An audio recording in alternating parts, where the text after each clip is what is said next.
तो आज मेरे भ्रम को समाप्त कर दीजिए। शंकर जी बोले आपको क्या भ्रम है? मां बोली प्रभु मुनि लोग महात्मा लोग कहते हैं राम जी ब्रह्म है। शेष सरस्वती वेद पुराण सब राम जी की महिमा गाते हैं। जब से विवाह करके आई हूं आपको देखती हूं, आप दिन रात माला लेकर तुम पुनि राम राम दिन राती सादर जपहु अनंग आराधी। आपको देखती हूं प्रभु दिन रात आदर पूर्वक राम राम राम राम जपते हैं। शंकर जी बोले तो इसमें संशय क्या है? मां बोली प्रभु मेरा प्रश्न है, आप सभी लोग जिन राम जी की चर्चा करते हैं ये अयोध्या वाले महाराज दशरथ जी के आंगन में खेलने वाले ही राम जी हैं कि कोई दूसरे अलौकिक अजन्मा राम जी हैं? मैं प्रश्न क्यों कर रही हूं? क्योंकि यदि राम जी ब्रह्म है तो जहां तक मुझे ज्ञान है ब्रह्म का जन्म नहीं होता, ब्रह्म अजन्मा है। ब्रह्म का कोई आकार नहीं होता, वो निराकार है। यदि राम जी ब्रह्म है तो ब्रह्म भला एक राजा का बेटा कैसे बन गया? और राम जी एक राजा के पुत्र हैं तो एक जन्म लेने वाले राजपुत्र को आप सभी लोग ब्रह्म क्यों बोल रहे हैं? पिछले जन्म में उनकी लीला देखकर इस जन्म में आपके मुख से महिमा सुनकर मेरे मन में भ्रम हो गया है। मैं प्रभु आपसे विवाद नहीं कर रही हूं, मैं आपसे संवाद करना चाहती हूं। मैं राम जी की कथा सुनना चाहती हूं। और मां ने यहां पर क्रम से सारा प्रश्न पूछा। पूछे मैया शैल कुमारी कथा कहिए भोले भंडारी जी। मां का पहला प्रश्न, प्रथम सो कारण कहु विचारी। प्रथम सो कारण कहु विचारी। निर्गुण ब्रह्म सगुण बपुधारी। निर्गुण ब्रह्म सगुण बपुधारी। जो भगवान निर्गुण है वो सगुण कैसे हो गए? ब्रह्म बने अवध बिहारी कथा कही भोले भंडारी जी। कहिए कथा प्रभु राम अवतार की।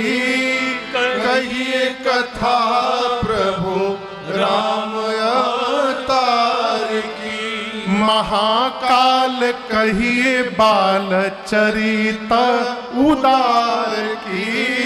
महाकाल कहिए बाल चरित उदार की। और एक प्रश्न, कैसे ब्याहे जनक दुलारी कथा कही भोले भंडारी जी। मां ने प्रश्न किया प्रभु निराकार साकार कैसे हो गया? निर्गुण सगुण कैसे हो गए? जन्म की कथा सुनाइए, बाल लीला सुनाइए, सीताराम विवाह सुनाइए। राजा बनने वाले थे ना, किस दोष के कारण वन में जाना पड़ा वो सुनाइए। वन में राम जी ने क्या किया सुनाइए। कैसे दुष्ट रावण का अंत किए सुनाइए। वापस आके राजा बने, राजा बनने के बाद क्या किए सुनाइए। कैसे अपनी प्रजा के साथ अपने धाम गए ये भी सुनाइए।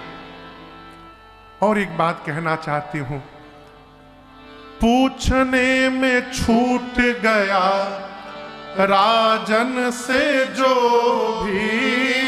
पूछने में छूट गया राजन से जो भी। रखिए ना गोपनीय नाथ उस रखिए न गोपनीय नाथ उसको भी। शरण में आपके शिकारी कथा कहिए भोले भंडारी जी। माँ ने प्रारंभ से लेकर अंत तक सारा प्रश्न क्रम से पूछा है। और देखिए यहाँ पर आपको सैद्धांतिक बात आपको बताऊं, किसी भी व्यक्ति का नाम यदि सुनाई पड़ जाए तो उसका चरित्र आंखों के सामने आ जाता है। किसी का नाम सुनाई पड़ा कि अमुक व्यक्ति घर में आ रहे हैं, हम सोचने लगते हैं अरे वो तो साधु है, आने दो आनंद आएगा। और किसी का नाम सुनाई पड़ता है अरे वो तो पापी दुष्ट आदमी क्यों मेरे घर में आ रहा है, वो भी आया नहीं लेकिन उसका चरित्र स्वभाव पहले चला है। जैसे मैया ने प्रश्न किया है और प्रश्न सुनते सुनते मेरे शंकर भगवान के हृदय में हरहि राम चरित सब आए, हृदय में पूरा राम चरित्र उतर गया। टेबलेट खाइएगा, भीतर टेबलेट जाएगा तो प्रभाव होगा ना उसका, है। हृदय में रामचरित्र आया तो शंकर जी के शरीर में प्रभाव हुआ। प्रेम पुलक लोचन नेत्र से झरझर अश्रु निकलने लगी, शरीर का एक एक रोम पुलकित हो गया। श्री रघुनाथ जी का दर्शन हुआ हृदय में, और जैसे दर्शन हुआ शंकर भगवान ध्यान अवस्थित हो गए, ध्यान में चले गए।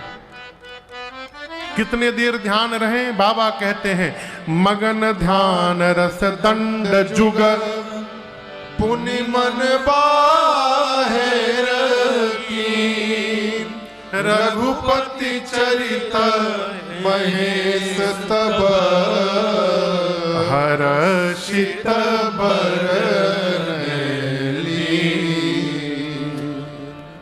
एक दंड में 24 मिनट होते हैं, 2 दंड यानी 48 मिनट के लिए भगवान शंकर ध्यान में बैठे। अब आप सोचिए, माँ पार्वती कथा पूछी है, मैया हाथ जोड़ के बैठी हैं, अब बाबा ध्यान में चले गए। 48 मिनट दीदी मैया ऐसे बैठी रही। माँ को पता नहीं है कि 48 मिनट में ही वापस आ जाएंगे। क्यों? ध्यान लगने के बाद कोई छोड़ना नहीं चाहता। आजकल तो लोग आँखियां बंद करके बैठ जाते, कहते हम ध्यान में हैं। आंख बंद करके बैठना ध्यान नहीं है। आपको एक भीतर की बात बताऊं, आंखें खुली रहती हैं तो मन कम भटकता है, आंख बंद कर लेने के बाद मन और भटकना प्रारंभ करता है। ध्यान लगा लेना इतना सरल न समझिए। कई लोग कहते आओ आओ आओ हम तुमको ध्यान लगा के भगवान का दर्शन कराएंगे। जो भी ऐसा दावा कर रहा है तुरंत भागिए, ठगने के लिए बुला रहा है। ध्यान इतना सरल नहीं है साहब। बाबा ध्यान में गए। हमारे अयोध्या में एक महात्मा थे, वो बीड़ी पीते पीते ध्यान में चले जाते थे दीदी। हाँ, अब तो नहीं रहे।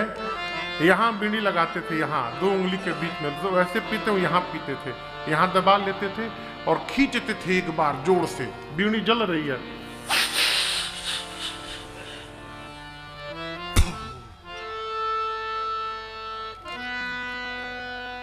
गए।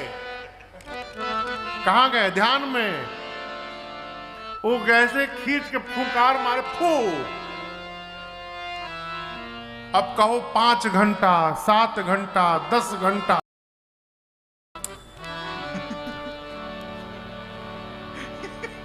हाँ, कई लोग तो ठंडे में रेनकोट पहन के नहाते हैं। हाँ, फील लेते हैं कि नहा रहा हूं। लेकिन याद रखिएगा, आप नहीं रुकते हैं। आपके जो पुराकृत कर्म बिगड़े हुए हैं वो गंगा तट पर ले जाने के बाद भी आपको स्नान करने से वंचित कर देते हैं और आप बिना नहाए चले आते हैं। एक कथा मैंने महापुरुषों के मुख से सुनी। एक बार महाभारत का प्रसंग है। भगवान श्री कृष्ण ने भीम भैया से कहा कि पता है भीम भैया, गंगा किनारे 10-12 पहलवान आ गए हैं, अब वो लोगों को गंगा स्नान से रोक देते हैं। भीम भैया उठाए गदा, मेरे रहते पहलवान अनर्थ करेंगे। पहुंचे गदा लेके भोर में 4 बजे गंगा किनारे, लगे घूमने, कौन पहलवान आया रोकने के लिए। सुबह 4 बजे से लेके शाम को 4 बजे तक रहे गंगा किनारे तट पर। जो आया स्नान करके गया, न कोई बिना स्नान करे लौटा, न कोई पहलवान दिखाई पड़ा। दिन भर ठन ठन गोपाल हो ही गया हो। शाम को आए, भगवान कृष्ण मिले, कहे भैया कोई मिला? बोले कृष्ण तुम्हारा विनोद करने का स्वभाव नहीं गया ना, भूखों मार डाले हमको। कहां कोई पहलवान था? ऐसा कोई व्यक्ति नहीं था जो बिना नहाए लौटा हो। कृष्ण भगवान प्रेम से पूछे, आप नहाए? अरे मैं तो 4 बजे भोर से शाम को 4 बजे तक था, लेकिन मैं नहीं नहाया। भगवान कृष्ण बोले जानते हैं क्यों? क्यों? वो सारे पहलवान आप ही को पकड़े हुए थे, इसलिए पूरा दिन रहने के बाद भी आप बिना नहाए चले आए। ये पहलवान क्या हैं? हमारे बिगड़े हुए पुराकृत कर्म हमको गंगा तट पे जाने के बाद भी गंगा तट में स्नान करने नहीं देते, रोक देते। बिगड़ा हुआ कर्म कथा पंडाल में आने के बाद भी सुनने नहीं देता, तुरंत आदमी ध्यान में चला जाता है। घर में भले टिकिया खा के नींद आवे, लेकिन कथा पंडाल में बैठते साहब इतनी अच्छी नींद आती है ना। बगल वाले को कहना पड़ता है कि देखो हम जब ध्यान में चले जाए ना तो हमको बाहर लाया करना। हम कथा सुनते ध्यान में चले जाते हैं। राम कथा गंगा सुगम बही जाए, हे माधो नहा। श्री राम कथा गंगा सुगम बही जाए, हे माधो नहा। श्री राम कथा गंगा सुगम बही जाए, हे माधो नहा।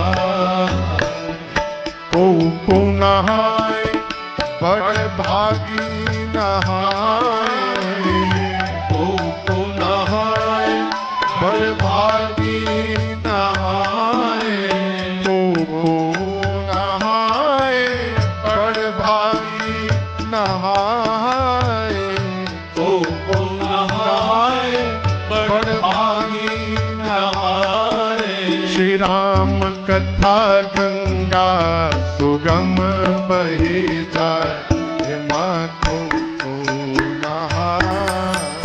राम कथा गंगा सुगम बही जाए, हे माधो नहा।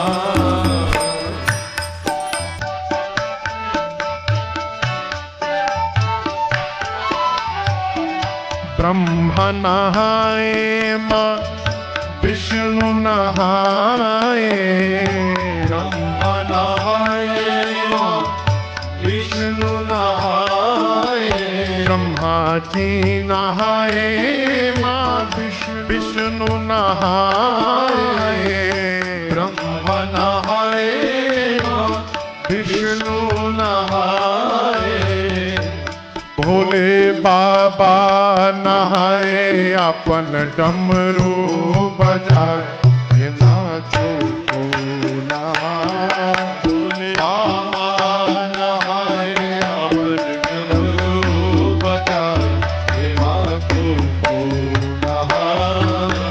राम कथा गंगा सुगम बही जाए, हे नाचो को नहा।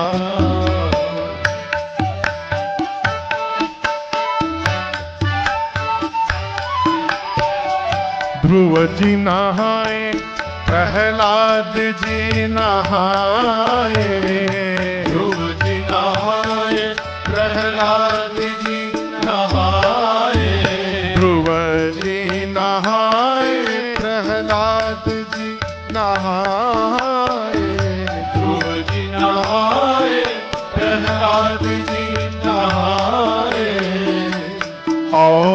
नारद नहाए अपन बीड़ा बजाए माँ को नारद नहाए अपन बीड़ा बजाए माँ को राम कथा गंगा सुगम बही जाए माँ को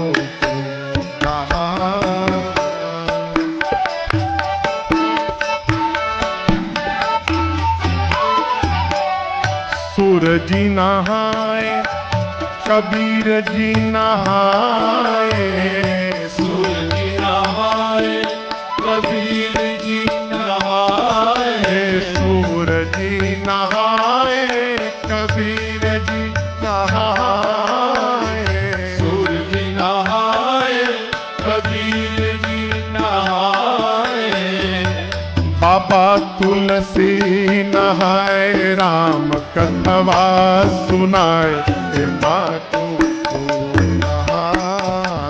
तुलसी नहाए राम कथवा सुनाए राम कथा गंगा सुगम बही जाए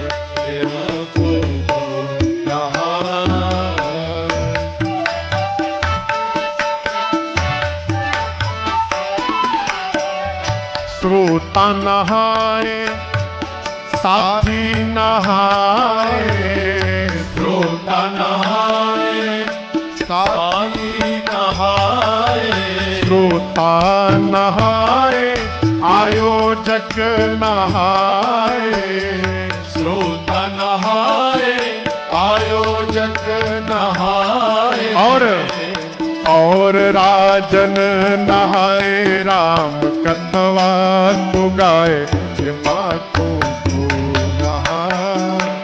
राजन नहाए राम कथवा तु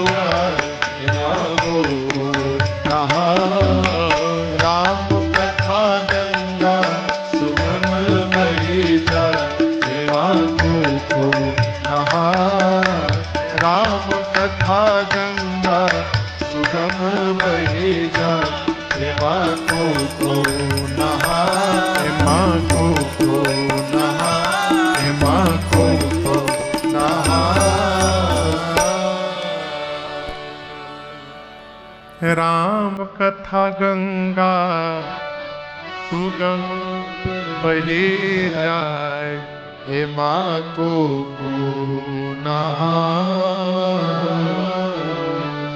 भगवान शंकर कहते हैं देवी, आपने कहा कि आपके मन में भ्रम है, लेकिन मैं जानता हूं मम विचार कछु नाही। मैं जानता हूं कि आपको न शोक है, न संदेह है, न मोह है, न भ्रम है, कुछ नहीं है। यहां दर्शन करिए, नकारात्मकता में सकारात्मकता देखने का स्वभाव है। प्रकाश में तो सब प्रकाश दिखा सकते हैं, जो अंधकार के भीतर प्रकाश दिखा दे वो जीवन है। शंकर जी कहते हैं देवी, मेरे विचार से आपको न शोक है, न मोह है, न संदेह है, न भ्रम है। मैं आपकी चतुराई समझ गया। आप जगदम्बा हैं, जगत की मां हैं, और आप जगत के जीव का कल्याण कराना चाहती हैं। आपने जानबूझकर कहा कि प्रभु मुझे भ्रम है, कथा सुनाइए। आप चाहती हैं कि मैं आपको कथा सुनाऊं और मेरे कथा गाने से आज आपको आनंद प्राप्त हो और आगे चलकर पूरे विश्व का कल्याण हो जाए। आप अपनी संतानों का कल्याण कराना चाहती हैं, इसलिए जानबूझकर आपने प्रश्न किया। कहत सुनत सब कर हित होई। लेकिन शंकर जी कहते हैं देवी, जिन हरि कथा सुनी नहीं काना, श्रवण रन। सिर पर भार बढ़ा है, राम बन जाकर उस पापी को समाप्त करके पृथ्वी के भार हल्का करने नहीं जा रहे हैं, तुम्हारे सिर का भार हल्का करने जा रहे हैं। इसलिए तुम्हारे भाग राम बन जाए। मैं एक सिद्धांत सूत्र कहना चाहती हूं, सकल सुकृत कर बड़ फल एहो। जीवन के सारे सत्कर्म का फल है, क्या फल है? एक फल, राम सिय पद सहज स्नेहो। राम सिय पद सहज स्नेहो। इसलिए जाओ और ध्यान रखना, पल पल क्षण क्षण, पल पल क्षण क्षण, हर पल क्षण क्षण, हर पल एक काम करना, हरि जी के ध्यान रटन लागे जिया। राम ही राम रटन लागे जिया। पल पल क्षण क्षण, पल पल क्षण क्षण, पल पल क्षण क्षण, पल पल क्षण क्षण, हरि जी को ध्यान रटन लागे जिया। राम ही राम रटन लागे जिया। राम ही राम रटन लागे जिया। राम ही राम रटन लागे जिया।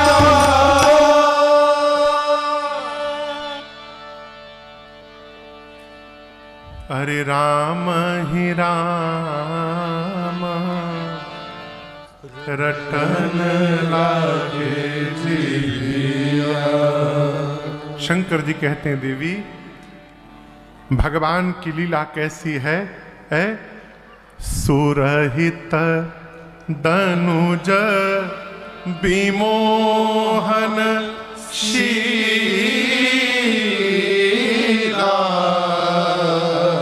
क्या गिरिजा सुनहु राम के लीला।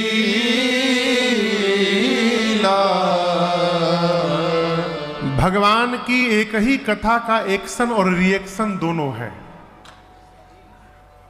जो संत हैं, देवता हैं, भगत हैं, साधक हैं, साधु हैं, सुहृद हैं, उन पर एक्शन होगा।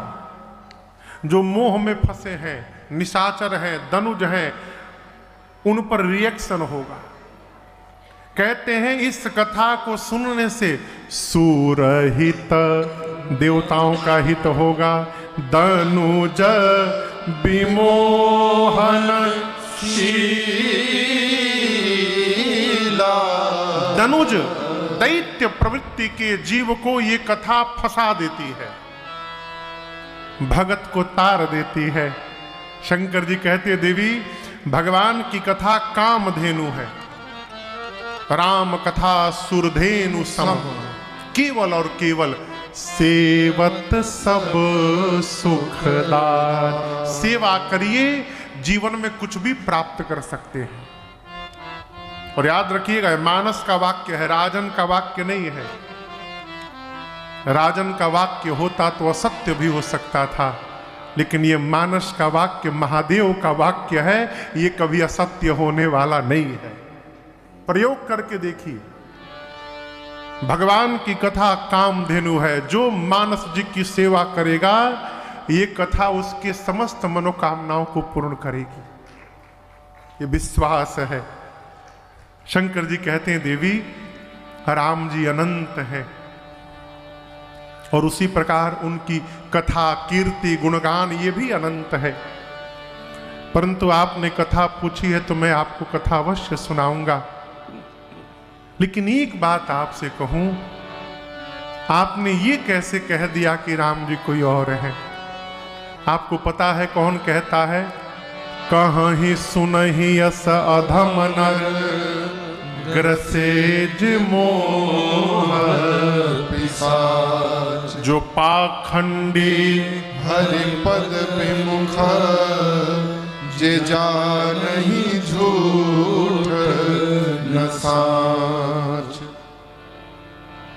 अभी अभी प्रश्न कई तरह के वक्तव्य आप सुने होंगे कि रामचरितमानस ये है, राम जी वो है, सब झूठ है, काल्पनिक है। ये उनका दोष नहीं है। शंकर जी कहते हैं, कौन कहता है? जो अधम होगा, जिसको मोह ने, पिशाच ने, जिसकी मति को जकड़ रखा होगा, जिसको धर्म अधर्म का ज्ञान नहीं होगा, जिसको सत्य और असत्य का ज्ञान नहीं होगा, देवी वो कहेगा कि राम जी कोई और है। आपने कैसे कह दिया? आपने प्रश्न किया कि निर्गुण भगवान सगुण कैसे हो गए? आप निर्गुण सगुण को दो जानती हैं, दोनों दो नहीं एक हैं। शंकर जी कहते हैं, बर्फ देखा आप लोगों ने? बर्फ, बर्फ का कोई आकार होता है? बर्फ का कोई आकार होता है? बर्फ का आकार नहीं होता। बहुत सही, बर्फ का आकार नहीं होता। बर्फ का ग्लास में रखिए, ग्लास का आकार, ग्लास का बर्फ प्लेट में डालिए तो ग्लास का बर्फ प्लेट में यदि बर्फ निकाल कर रख दे तो पानी का आकार हो जाएगा, ग्लासी का आकार रहेगा ना। उसको आकार है।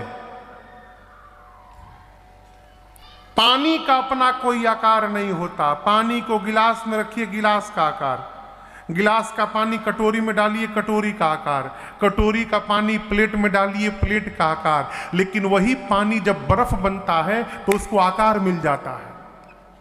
जो पानी है वही बर्फ है, जो बर्फ है वही पानी है। तत्व दोनों एक है, परंतु पानी है तो निराकार है, बर्फ है तो साकार है। उसी प्रकार देवी, भगवान का अपना कोई आकार नहीं होता। भगवान निराकार है, परंतु उस निराकार भगवान को जब भक्त देखने की कल्पना करता है और भक्त जैसे रूप की कल्पना करता है, भगवान वैसा ही रूप धारण करके भक्त के सामने प्रकट हो जाते हैं। यही निराकार का साकार होना है।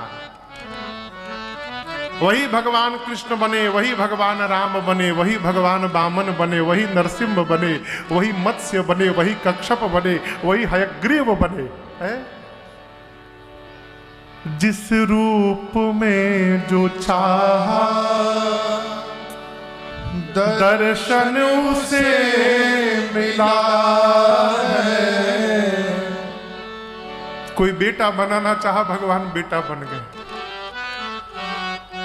कोई भाई बनाना चाहा, भगवान भाई बन गए।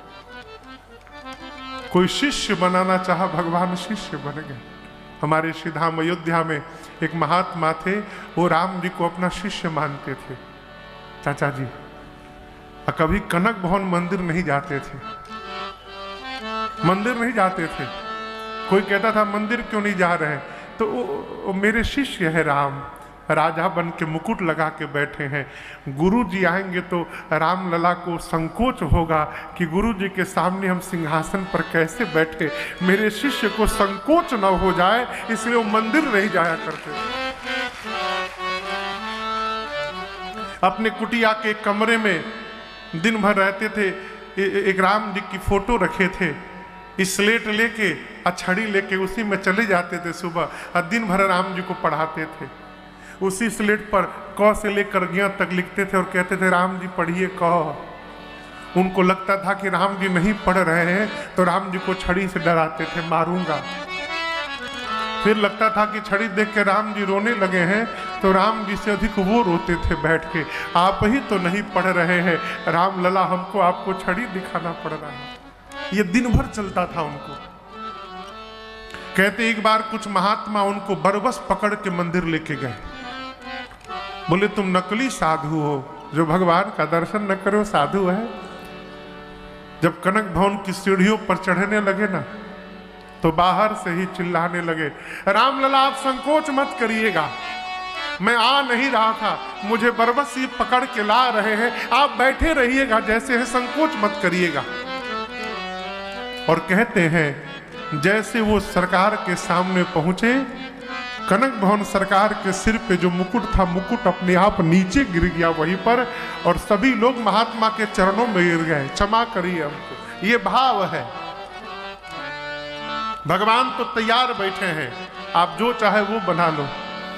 जिस रूप में जो चाहा दर्शन उसे मिला है, भक्तों से मेरे प्रभु का ऐसा ही सिलसिला है।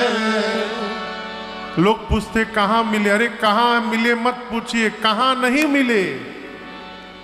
तट पर किसी को राही, तट पर किसी को राही, किसी को मझधार में मिलेगा, लेकिन शर्त है पाना है यदि प्रभु को, तो बस प्यार में मिलेगा। पाना है यदि प्रभु। भगवान केवल प्रेम से प्राप्त होंगे। भगत प्रेम बस सगुण सोई, भगत प्रेम बस सगुण सोई। भगवान केवल भक्त के प्रेम के कारण सगुण होते हैं। क्या क्षमा करिएगा, ज्ञान नहीं कहा, वैराग्य नहीं कहा, प्रेम कहा। यदि ज्ञान से राम जी मिलते ना तो शबरी को राम का दर्शन न हुआ होता। ज्ञान से राम जी मिले होते तो वन में रहने वाले उन कोल भीलों को रघुनाथ जी का दर्शन न हुआ होता। भगवान तो प्रेम के भूखे हैं। आपको बताऊं, भगवान जब राजा बन के आए ना चाचा जी, अन्य रामायण का प्रसंग है, जब भगवान जब अयोध्या लौटे वन से 14 वर्ष बाद राजा बन गए, तो मिथिलावासी सोचने लगे कि अयोध्यावासी तो हमरे दुल्हा सरकार को देख लिए होंगे, हम नहीं देख पाए हैं। तो पत्र दूत लेकर आए अयोध्या, और मिथिलावासियों ने आग्रह किया था कि सरकार हम भी अपने पाहुन को और अपनी बहिनी को देखना चाहते हैं प्रभु, तो एक बार कृपा करके मिथिला आ जाइए। तो कहते हैं कि भगवान जैसे विवाह के समय गए थे, उसी प्रकार पूरी बारात सजाकर दोबारा मिथिला गए। पूरा दल बल गाजे बाजे के साथ अयोध्या वासियों के साथ भगवान मिथिला गए, और मिथिला वासियों ने खूब स्वागत किया। चारों दुल्हा दुल्हन सरकार बैठे हैं, और सखियां मिथिला की चारों तरफ से घेर कर कहने लगी, अरे जैसन पहुना हमारो ईसन के करा कही, जैसन जीजा हमारो ईसन के करा कही। नैख के हु तीन लोक 14 भुवन में, नैख के हु तीन लोक 14 भुवन में। इनका दोबरी बरोबरी न पसंगा न कण में, दोबरी बरोबरी न पसंगा न कण में। मन में होखे इनके संगे संगे लागल रही, जैसन पहुना हमारे के करा कही, जैसन पहुना हमारे के करा कही। मन में लागे इनके संगे संगे लागल रही,